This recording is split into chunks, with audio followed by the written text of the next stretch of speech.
डोक्याला शॉट नका देऊ फॅमिली सोबत.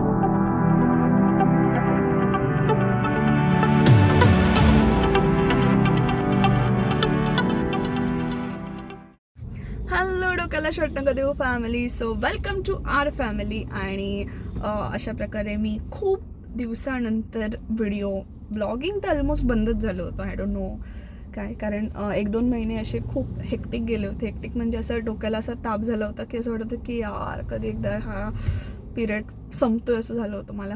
आणि फायनली कधी ना कधीतरी एक असं वेळ येते जी आपली असते, तर ती तशीच वेळ माझी आता आलेली आहे. आणि तर आय एम नॉट सेईंग की एकदम असं हे, पण ठीक आहे. पण त्यामुळे मग मी खूप सारे व्हिडिओज वगैरे त्या पिरियडमध्ये काढले होते. आणि मग मला काय माहिती, मला असं झटका येतो मध्येच, मी डिॲक्टिवेट होऊन जाते.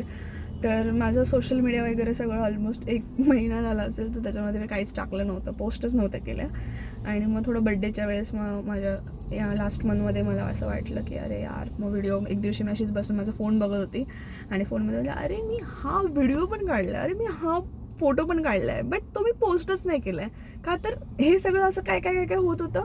तर मला असं वाटलं की मी काय करते, म्हणजे पोस्ट करू का, म्हणजे मला ते असं वाटलंच नाही की मी हे पोस्ट केलं पाहिजे, मी सोशल मीडियामध्ये जाऊन काहीतरी हे केलं पाहिजे. तर मग मला असं वाटलं की मी हे व्हिडिओज आता एडिट करून मग एक एक एक एक एक जसं असं टाईम भेटतो तसं पोस्ट करते. तर आता म्हणजे 1-2 महिने म्हणजे ह्याचं सांगायचा व्हिडिओ काढण्याचं हे असं आहे की गाडी ॲक्च्युली मी काढली आता दुपारपर्यंत, मला ना खूप बोर झालं असतं. आणि आता तुम्ही बघाल तर आय थिंक 3-2:30 वाजलेले आहेत. आणि 2:30 वाजता म्हणजे पूर्ण दिवसभर मी आज घरी आहे, पण तरी पण मी म्हणजे वेब सिरीज लावली तरी पण मला बोर होतं आहे. मी घरातले सगळे कामं पण करून टाकली, तर तरी पण मला बोर होतं आहे. तर मग म्हटलं आता काय करू. एक तर उठली पण लेट आहे मी आज, मस्तपैकी सुट्टी आहे म्हटल्यावरती. कॉर्पोरेट मजदूर सगळे असेच असतं. सो मस्तपैकी आज माझा टाईम मी घालवला, मस्त झोपली. तर म्हटलं काय करणार, तर मस्तपैकी गाडी काढली आणि म्हटलं मला जिथे जायचं तिथे मी जाईन. आय डोंट नो की मी असं ठरवलं नाही की मला इथेच जायचं आहे, ह्याच्यामध्ये जायचं, असंच जायचं, काहीच ठरवलं नाही आहे. मी फक्त म्हटलं की गाडी काढणार, मी कुठं जायचं तिथे जाईन. मग मला बोर झालं तर मग मी घरी गेले. तर मग मी आता फोटो बघत होती, व्हिडिओ बघत होती, तर मला असं वाटलं की अरे यार आत्ता आपण व्लॉगिंग स्टार्ट केलं पाहिजे. So this is my vlogging room. तर कदाचित मग अशीच मी सॅटर्डे संडे कधी बाहेर निघाली तर मी ठरवलं आता गाडीत बसूनच व्लॉग करणार आहे. कारण घरात असं काही ना काहीतरी आमचं चालू असतं की म्हणजे असं बॅकग्राऊंड इज नॉट गुड यार. तर मला ना असं बॅकग्राऊंड खूप मॅटर करतो. त्यामुळे मग म्हटलं की बाल्कनीत बसलं तर मग तिथे ऊन येतं, मग मला ते असं आवडत नाही. त्यामुळे मग म्हटलं की गाडी इज अ गुड प्लेस आणि उपयोग केला पाहिजे गाडीचा आपण. तर गाडीत मी ब्लॉगिंग करायला येऊ शकते. तर सांगायचा उद्देश हा होता की म्हणजे आपल्या लाईफमध्ये बऱ्याच गोष्टी अशा होत असतात, पण कधी कधी काय होतं की maybe it's related to your work life, your personal life. मग तुम्ही असे खूप हेक्टिक झालं की तुम्हाला असं काय कळत नाही की अरे आत्ता वाटतं की दिवस संपायच्या आधीच तुम्हाला असं अर्धा दिवस झाल्यावर वाटतं की अरे यार बस झालं, आत्ता मला घरी जाऊन झोपायचं. तर असं कुठेतरी मला फील झालं ह्या दिवसांमध्ये की झोपणं म्हणजे कोणत्या प्रॉब्लेमवरचं सोल्युशन नसू शकतं. की तुम्हाला कंटाळा आला आहे, म्हणजे असं जीवनात काय इंटरेस्टिंग घडत नाही आहे, तर त्यामुळे फक्त तुम्ही लवकर जाता आणि मग काहीतरी असं करायचं म्हणून करता, जेवता पेवता आणि मग झोपता. तर हे लाईफ नाही आहे. कुठेतरी तुम्हाला एखादी कोणती तरी गोष्ट आवडत असते, तर ती तुम्ही का होईना म्हणजे पूर्ण दिवस जरी तुम्ही त्याच्यामध्ये असाल त्या कामांमध्ये, तरी पण ॲटलिस्ट अर्धा तास किंवा 1 तास तरी तुम्ही स्वतःसाठी दिला पाहिजे. आणि अर्धा तास किंवा 1 तास तुम्ही स्वतःसाठी दिलेलं पाहिजे. कारण तुम्हाला आवडीच्या गोष्टीसाठी, म्हणजे आपण म्हणू की कदाचित हे आपण वर्क लाईफ किंवा आपण पर्सनल लाईफमुळे एवढ्या गोष्टी अशा हेक्टिक करून ठेवलेल्या आहेत, त्यामुळे आपण म्हणजे 20चे असतानाच आपल्याला असं 60तला एक्सपिरियन्स येतो आहे. तर त्यामुळे असं झालं नाही पाहिजे, कारण असे वागतो आपण. कारण आत्ताची माझ्या जनरेशनची लोकं जर मी बघितली ना, तर अशा आयुष्यातून इंटरेस्ट गेल्यासारखी फिरत असतात. तर मला असं वाटतं की असं नाही पाहिजे. तुम्हाला एक तरी कोणती तरी गोष्ट असेल तर ती तुम्हाला आवडत असेल तर तुम्ही करा. तर माझं विचाराल तर मी म्हणजे मला खूप लोक अशी बोलताना मी ऐकलेलं आहे की तुला तुझं बरं आहे की तुला ॲटलिस्ट काहीतरी आवडतं, तुझ्याकडे काहीतरी हॉबी आहे, डान्सिंग किंवा ॲक्टिंग, जिथे तू काहीतरी करतेस. मला तर असं काहीच नाही आहे असं म्हणतात काय काय लोक. पण मला असं वाटतं की असं कोणच नसतं. की ज्याला काहीच आवडत नाही किंवा काही नाही. त्यांना फक्त असं वाटत राहतं की यार ह्याच्या लाईफमध्ये ह्याने चार चौघं ह्याला वावा वावा म्हणतात, ह्याला जी गोष्ट आवडते तर माझं पण काहीतरी आवडीची तशीच गोष्ट असावी. इट्स नॉट नेसेसरी की ती तशीच असावी. मे बी तुम्हाला काहीतरी चल ठीक आहे 1 तास गाणं ऐकायला आवडत असेल जे तुम्ही कोणाला दाखवत नाही आहे, किंवा 1 तास तुम्ही तुमच्या याच्यामध्ये काहीतरी रीडिंग करताय किंवा काही करताय, की मी एकटाच कुठेतरी गाडी काढतो आणि बाहेर जातोय, मी मस्तपैकी माझ्या आवडत्या प्लेसेसवरती जातोय, कुठल्या तरी एका खायला जर आवडत असेल तर चल ठीक आहे काहीतरी खाणं वगैरे एक्सप्लोर करतोय कुठच्या तरी ठिकाणी जाऊन. सो दॅट इज युअर आवड. तर त्याच्यामुळे तुम्हाला असं कोणाला तरी दाखवण्यासाठी आवड जपायची नसते, ती तुमच्यातच असते, तुम्हाला ती ओळखायची असते आणि मग तुम्हाला त्याच्यासाठी टाईम द्यायला भाग पडावं लागतं. तर दुसरी गोष्ट अशी असते की म्हणजे तुम्ही लाईफमध्ये एखादी आवडती गोष्ट जर तुम्ही 10% टाईम देऊन जरी करताय ना, मग तुम्हाला असं कुठेतरी वाटते की यार म्हणजे ती एक गोष्ट असते ती तुम्हाला जिवंत ठेवते. म्हणजे तुमच्या लाईफमध्ये काहीही प्रॉब्लेम असतील तर तुम्हाला असं वाटतं की अरे यार चल जाऊ दे मी ते करून येते असं. तर मी म्हणजे माझं विचाराल तर आमच्याकडे डान्सिंग, सिंगिंग म्हणजे सगळं असं ॲक्टिंग वगैरे असे किडे आहेत असे सगळ्यांच्या अंगात. त्याच्यामुळे सगळ्यांना ती गोष्ट आवडते आणि आम्ही एन्जॉय करतो. तर काही गोष्टी आम्ही अशा असतो की त्या आम्ही पोस्ट पण करत नाही. आम्ही एकत्र डान्स बिन्स करत असतो, तर मग त्याच्यासाठी आम्हाला कॅमेरा लागत नाही की आता आम्ही हे रेकॉर्ड करून कुठेतरी पोस्ट करू, असं नसतं. आम्ही कधी पण रात्रीचे 12-1 वाजता पण करू, दुपारी पण करू, सकाळी पण उठून करू. तर असं आमच्या घरात असं आम्ही ठेवलेलं आहे. तर त्यामुळे मी सोशल मीडियावरती ॲक्टिव्ह असण्याचं रिझन पण एक गोष्ट होती की काही गोष्टी म्हणजे होत्या लाईफमध्ये, तर त्याच्यामुळे आपल्याला असं वाटतं की मला तेव्हा कुठेतरी असं क्विक असं झालं की यार हे सोडून पण आपलं काहीतरी असं पाहिजे. मग तेव्हापासून मला असं वाटलं की मी डान्सिंग करते तर मी का नाही टाकत, ॲक्टिंग करते तर मी का नाही टाकत. तर त्यासाठी मी हे डोक्याला शॉट नका देऊ रे फॅमिली चॅनल ओपन केलं होतं आणि त्याचा रिस्पॉन्स खरंच चांगला आहे. पण मला असं कधी कधी वाटतं की मी काही गोष्टींमुळे त्याला टाईम देत नव्हती आणि त्यामुळे कदाचित ती माझी जशी एक्सपेक्टेशन होते सोशल मीडिया करून की यार मला पण असे काहीतरी मिलियन फॉलोवर पाहिजेत, तर नॉट नेसेसरी की तो एक असा गोल असतो आपण एखादी गोष्ट करताना की तेवढंच होतील असं नाही आहे. बट जे पण काय आहे, माझे पहिले 1000 कंप्लीट झाले होते तेव्हा तर मला हवेत गेल्यासारखं वाटलं होतं. पहिल्या व्हिडिओला मला 2-2.5 लाख म्हणजे 80,000 एक झाला होता, 2-2.5 लाखाचा एक काहीतरी व्ह्यूज आले होते फक्त. आणि तो काउंट बघून आय डोंट नो की काय होतं, मला त्याला खूप असा आनंद झाला होता. तर मी तसंच काहीसं हे करत असते. त्यामुळे मी सोशल मीडियावरती ॲक्टिव्ह राहणं स्टार्ट केलं. पण नंतर काम वगैरे ह्या सगळ्या गोष्टींमध्ये मी एवढी एंगेज झाली आणि आत्ता मला कुठेतरी असं रिअलाईज होते की थोडा तरी 10% नाही, आता तर मला 20% दिलं पाहिजे इथे. तर माझी बहीण जी आहे ती मला नेहमी अशा आता कोणाला तरी रील स्टार्स किंवा यूट्यूबर्स आहेत त्यांना अवॉर्ड्स भेटतात, तर ती मला म्हणते अरे तू जर डेली व्लॉगिंग स्टार्ट केलं ना तर तू इथे पोचू शकते, तुला हे भेटू शकतं. आणि सर्वात मोठं माझं ड्रीम आहे. ड्रीम म्हणजे मला खूप आवडतं मेन म्हणजे खूप लोकांना मी सांगितलं, त्यांची रिॲक्शन खूप अशी फालतू होती आणि मी फालतू लोकांनाच सांगितली गोष्ट. असं जायचं मला खूप रिग्रेट होतो कधी कधी की मला बिग बॉसमध्ये जायचं आहे. तर हे ऐकल्यावरती लोकांचे काय बिग बॉसमध्ये, अरे जायचंच तर एखाद्याला, मला आवडतं ते, त्याच्यामुळे मी एक सीझन सोडला नसेल, त्यामुळे मला आवडतं तर मला एन्जॉय करायचं आहे. तर एक दिवशी मला जायचं आहे आणि मला माहिती आहे मी तिथे पोचणार. आता ही माझी मॅनिफेस्टेशन पॉवर खरी ठरणार ती मला पण माहिती आहे. कधी ना कधी तरी काय होईना तर मी तिथे पोचणार. तर मला जायचं आहे, मला तो फील घ्यायचा आहे, काय असतं ते बघायचं आहे, एक रियालिटी शो. तर त्यामुळे त्याच्यासाठी मग मला फेमस व्हावं लागेल. तर हाच एक मार्ग आहे जिथून मी जाऊ शकते. तर मग तो मला जरा आता ॲक्टिव्ह मूडवरती ठेवला पाहिजे. आणि उरली गोष्ट दुसरी की मला वाटतं मला AC चालू केला पाहिजे कारण खूप गरम झालं. मला वाटलं आत्ता मला गाडी काढावी लागेल, बट ठीक आहे, तो मागे घेतो तरी बस. म्हणलं एवढी छान जागा शोधली आहे मी, तिथे सावली पण आहे, ऊन पण आहे आणि तिथे मी मस्तपैकी शूट करू शकते आणि मस्तपैकी मी दिसते. त्यामुळे आता जागा भेटली तर कशाला उगाच हे करायचं. I think I should apply my lipstick.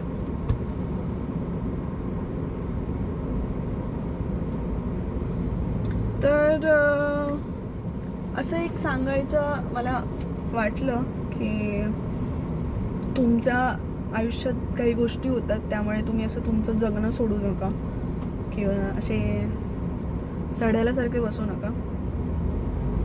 तुम्हाला कुठची तरी गोष्ट आवडते, स्वतःला एक्सप्लोअर करायला शिका.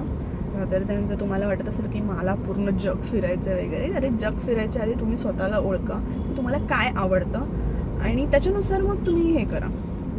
आता मला विचाराल तर मी सोशल मीडिया म्हणजे किंवा काही गोष्टी असतील तर प्रत्येकाची एक चॉईस असते, त्याला कदाचित काही गोष्टी आवडतात, काही गोष्टी नाही आवडत. जसं माझं होतं की मला असं 10-12 लोकांच्या ग्रुपमध्ये कुठे जरी जाऊन पार्ट्या करणं, फिरणं, ह्या गोष्टी मला आवडत नाही. That is my choice. की ना की मी फक्त इंट्रोवर्ट समजून स्वतःला, इंट्रोवर्ट तर मी नाही आहे, but still it depends upon the सामनेवाला पर्सन खरं तर. आणि सगळ्यांचं तसंच असतं की तुम्ही इंट्रोवर्ट आहात की एक्स्ट्रोवर्ट आहात, it's depend upon your crowd, की तुमचा क्राऊड कसा आहे. जो तो म्हणजे तो जर तुम्हाला कम्फर्टेबल वाटत असेल then you are extrovert with that person. If that crowd is making you very uncomfortable, मग तुम्हाला कुठेतरी मग तुम्ही इंट्रोवर्टच होऊन जाता. तर असं असतं. तर त्याच्यामुळे मला असं वाटतं की मला त्याच्यावरून पण खूप लोक बोलून गेलेत माझ्या फ्रेंड सर्कलमध्ये आणि मी आता त्या सगळ्या लोकांना फालतूच म्हणते. म्हणजे मी त्यांना एकच शब्द वापरते, फालतू. कारण त्यांचा माझ्या लाईफमध्ये काही इम्पॉर्टन्स नव्हता, बट स्टील मी त्यांना खूप इम्पॉर्टन्स देत होती. आणि ते पण मला असे म्हणायचे की अरे यार तू अशी लोकांमध्ये मिसळत नाही, कधी कुठे डिनरला येत नाही, कधी कधी आम्ही असं पार्टी केली तर येत नाही, कुठे फिरायला गेलो तर लोणावळा हे ते इथे तिथे येत नाही. अरे मला नाही जायचं यार, मी माझ्या फॅमिलीसोबत आहे ना खूप फिरते. म्हणजे मी कोणाला दाखवत नाही पण मी खूप फिरते. त्याच्यामुळे मला असं वाटत नाही की यार लोकांसोबत तरी जाऊन कुठेतरी फिरावं. एन्जॉय करायला जातात ही लोक, तर मला एन्जॉयमेंट माझ्या घरी भेटते. And that is my choice की मला एवढ्या ग्रुपमध्ये असं नाही आवडत. त्याच्यामुळे माझा एक कम्फर्ट असतो ज्या माणसासोबत, त्याला मी जाऊन कधी कोण पण कुठे पण असेल तो कोणत्या पण सिटीमध्ये, तर कधीतरी ते कुठे आले इथे पुण्यात वगैरे किंवा ह्या साईडला, तर मी पर्सनली स्वतः जाऊन त्या माणसाला फोन करते, मेसेज करते, मला जो माणूस आवडतो त्याला, की चल आपण कुठेतरी बाहेर जाऊया खायला वगैरे, हे असं. त्यामुळे मला असं 1 to 1 आवडतं ना की ते असे ग्रुपमध्ये आपले फिरतात सगळे आपले पागलसारखे. ते मला अशा गोष्टी आवडतात आणि दॅट इज माय चॉईस. तर प्रत्येकाची अशी चॉईस असते. बट मला त्याच्यानंतर असं वाटलं होतं की मी फारच आता एकटी वगैरे राहते वगैरे लोकांसोबत असं जास्त तेव्हा मिसळत नव्हते. देन आय डिसायडेड की मला काहीतरी चालू केलं पाहिजे. तर मी जिथे असं मला असं म्हणतात ना की पब्लिक स्पीकिंग तो माझ्यामध्ये कधी कमी नव्हता, बट स्टील तो मला इम्प्रूव्ह करायचं होतं. म्हणून मग हे सोशल मीडिया की मी त्याच्या थ्रू लोकांशी बोलते, कनेक्ट होते आणि मला जर काय वाटतंय तर मी शेअर करते ओपनली. आणि एक आपल्याला असतं की कॅमेरा फिअर. तर मी स्टार्टिंगला जेव्हा व्हिडिओ बनवत होती आणि तेव्हा टिकटॉकवरती मला आठवते मला 1.5 लाख काहीतरी फॉलोअर झाले होते टिकटॉकवरती. आणि त्या ह्याच्यामध्ये म्हणजे व्हिडिओ मी जेव्हा फर्स्ट बनवत होती तर मला स्वतःला म्हणजे मी डान्स करते, ॲक्टिंग करते आणि नो की मी खूप छान करते, मी स्टेजवरती परफॉर्मन्स केलेले होते, बट कॅमेऱ्यावरती मी स्वतःला बघून करते का तर ते मला येतच नव्हतं आधी. मग तेव्हा मला असं वाटलं की अरे, मग ते पहिले माझे व्हिडिओ खूप फनी होते, मी स्वतःच त्याच्यामध्ये खूप अनकम्फर्टेबल होती, बट माझी नंतर ती भीती गेली. मग मी आता चल ठीक आहे, आता मला भीती नाही, आता मला कोणी रेकॉर्डिंग वगैरे केलं तरी मी बिंदासपणे बोलू शकते, बिंदासपणे नाचू शकते, काहीही करू शकते. आणि मेन म्हणजे माझ्यातली एक गोष्ट ह्या गोष्टीमुळे गेली. आणि म्हणजे वाईट गोष्टी घडतात आपल्या लाईफमध्ये, पण त्याचा एक चांगला इम्पॅक्ट पण नेहमी होत असतो.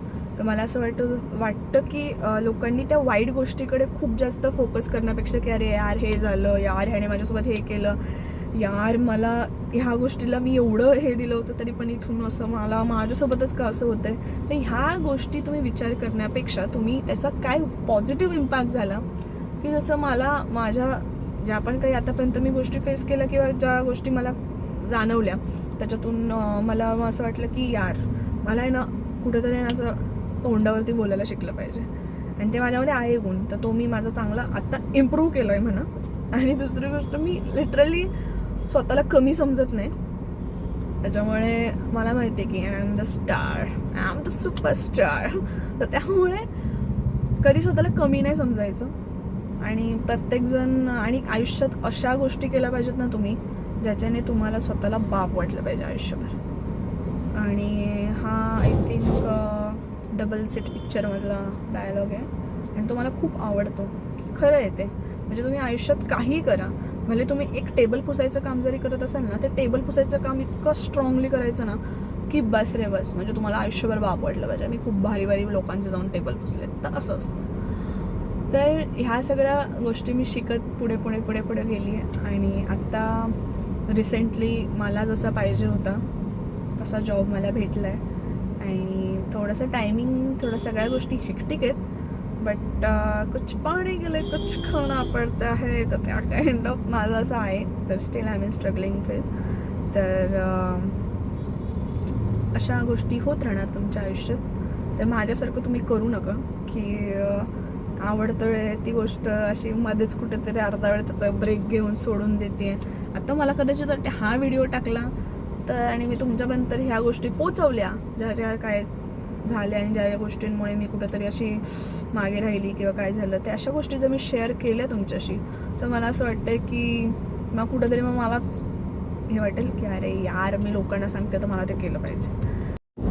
यू डोंट बिलीव्ह, म्हणजे माझ्याकडे सगळं तुटलं. मी हा ब्लूटूथ स्पीकर आणला आहे, मग मी माझा व्हिडिओ असा फोन ठेवला होता. म्हणजे किती स्ट्रगल करावा लागतो, यू गाइज अंडरस्टँड. आणि हे असं, हा जो आणलाय तो उभाच राहत नाही आहे, तो लागतोय लिटरली त्याला.